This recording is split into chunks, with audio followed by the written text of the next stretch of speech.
What's up, everyone? It's Matt Deeks here with another video. Appreciate you guys dropping by. Today we're breaking down the brand new Heroic Xenophase Blade in Space Marine 2. This is one of the flashiest melee weapons in the game right now, but is it actually worth running? I'm going to cover the best perks, pros, cons, and give you some tips on how to get the most out of this weapon. If that's something you're interested in, guys, don't forget to like, subscribe, and let's get into it. So let's start off with what is the Xenophase Blade. The Xenophase Blade is a heroic tier power sword. On paper, it looks really strong. It's classified as a balanced weapon, and its unique perk gives you a 20% power rake damage buff. Visually, it's one of the coolest looking swords in the game. It glows, it crackles with energy. It definitely feels like a heroic weapon when you're swinging it around. However, there are some pros, there are some cons, and let's dive into that. Alright, so starting off with the good stuff. Style factor. First off, it just looks insane. As I said before, it looks awesome. The glowing blade, the energy crackle, the sound design, it feels like a weapon that belongs on a heroic tier. If you're into cosmetics and want a weapon that stands out, this one nails the presentation. 2. Unique power rake bonus. So that 20% damage to power rake might not always feel game breaking, but when you land it properly on groups of enemies, it can absolute melt mobs. If you like setting up big swings and hitting multiple targets, this perk gives you a reason to keep practicing.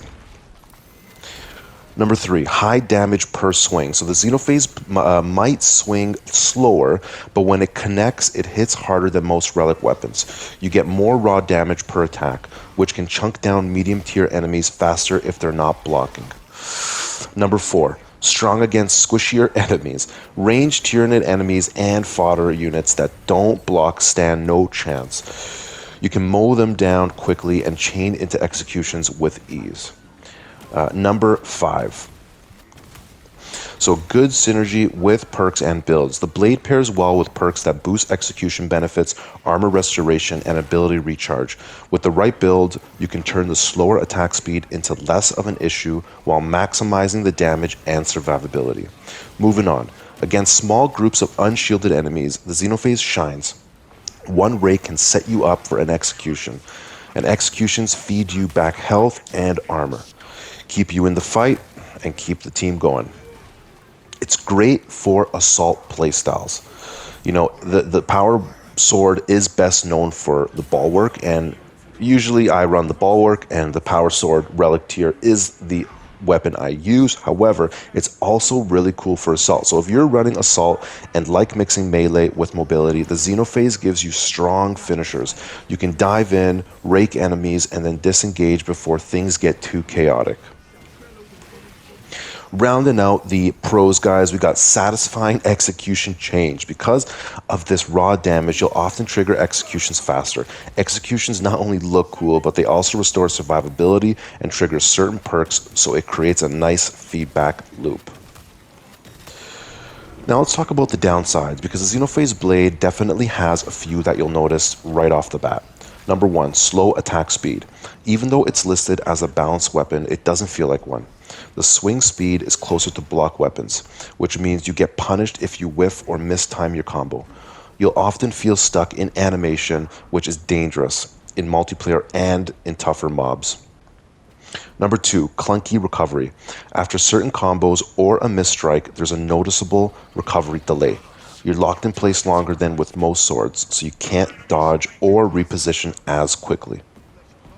Number 3, weak against blockers and parry enemies. Majoris and other block-heavy units will shut this blade down completely.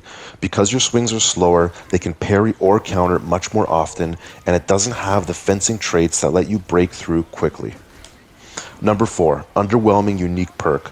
On paper, 20% power rake increase sounds great, but in practice, it doesn't feel that impactful. If enemies are blocking, it does nothing. And if you're already using perks that buff rake damage by 50%, the difference is barely noticeable. Number 5, gets outclassed by relics. Many relic power swords simply feel better, at least in my opinion. Faster swing speed, more reliable defense types, and their perks tend to be more consistent. A lot of players are saying the Xenophase looks like a heroic weapon, but performs more like a mid-tier relic. And you know, honestly, guys, I agree with that. Moving on, guys, the awkward horde situation. Because it's slower, you can get overwhelmed fast in high-density fights.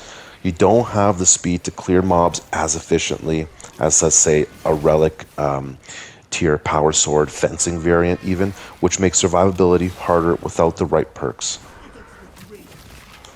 And lastly, guys, high skill floor, at least in my opinion. This isn't a pick up and play weapon. If you don't know how to position, time your rakes, and disengage from blockers, the Xenophase ends up feeling like dead weight compared to other melee options. Alright, so how do you actually get the most out of the Xenophase Blade? Before we get into the perk tree, here are some tips that can make a big difference. Number 1, play around the power rake. This is the Blade's main perk, so treat power rake like your bread and butter. Don't waste it on single enemies. Yes, it works against single enemies, but it's best utilized on groups. Instead, look for groups of 2 or more targets, especially the squishier Minoris, and line them up before you commit. Number 2, pick your targets wisely. Avoid dueling enemies that love to block or parry. The slow swings leave you wide open. Instead, focus on ranged enemies, weaker mobs, or distracted targets where your rake bonus can shine. Number 3, use mobility to compensate for speed. If you're running an assault Xenophase Blade build, use your jumps and dashes to close gaps and reposition between attacks. Think of the Xenophase as a hit and run weapon rather than a button mash sword. Moving on, guys, chain executions for survivability. Because this blade hits hard, you'll often stagger enemies into execution range. Capitalize on that. Executions not only give you armor and health back, but also trigger perk synergies. This keeps you alive longer, even in messy situations. Continuing, guys, stack perks that cover weakness. Equip perks that reduce ability cooldowns, restore armor on kill, or speed up recovery after melee. These directly offset the blade's slower attack speed and clunky recovery. The goal is to smooth out the rough edges. Also, position before you swing. Since the animations are slower, you can't afford to whiff. Step into position, wait until enemies are committed to their movement or attack, then unleash your rake. Think precision over spam. Also, talking about spam, don't spam combos. With faster weapons, you can chain light attacks without much punishment. The Xenophase doesn't work like that. Throw out deliberate, purposeful swings and always leave yourself an escape option. Alright guys, so let's get into the perk tree for the Xenophase Blade. So I'm going to start off with the Perpetual Strength, so melee damage increased by 5%, and then we move on to the Master of Defense. So after switching sword control style, you take 20% less range damage for 5 seconds, and the cooldown is 10 seconds.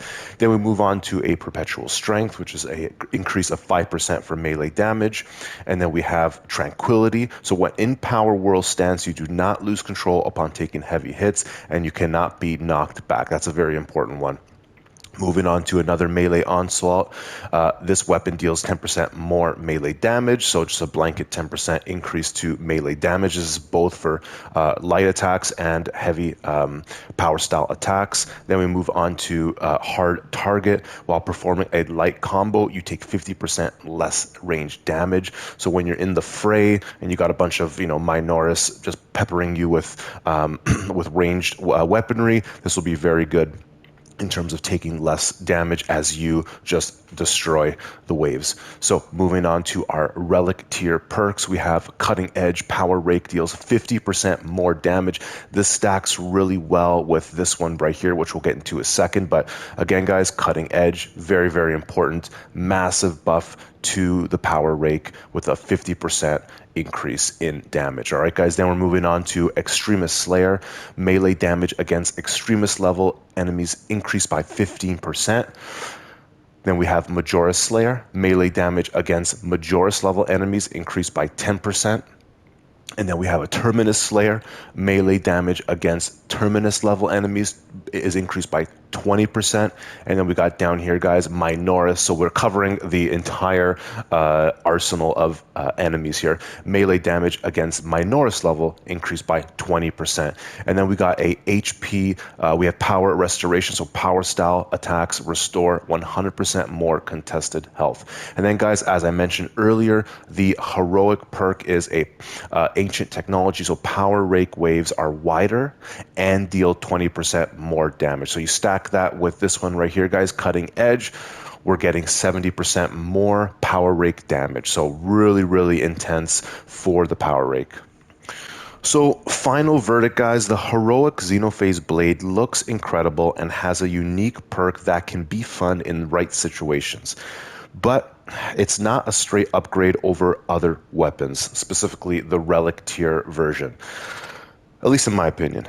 Think of it as a stylish, niche blade that rewards good positioning and rake usage, but punishes sloppy timing. If you're a diehard melee player, it's worth trying out. Just don't expect it to replace your best relic sword. And that's it, guys. That's my breakdown of the Xenophase Blade. What do you think? Is it worth the grind? Or is it just a flashy disappointment? Drop your thoughts in the comments, and if you found this video helpful, hit that like button and subscribe for more Space Marine 2 breakdowns. Thanks for watching, and I'll catch you in the next one.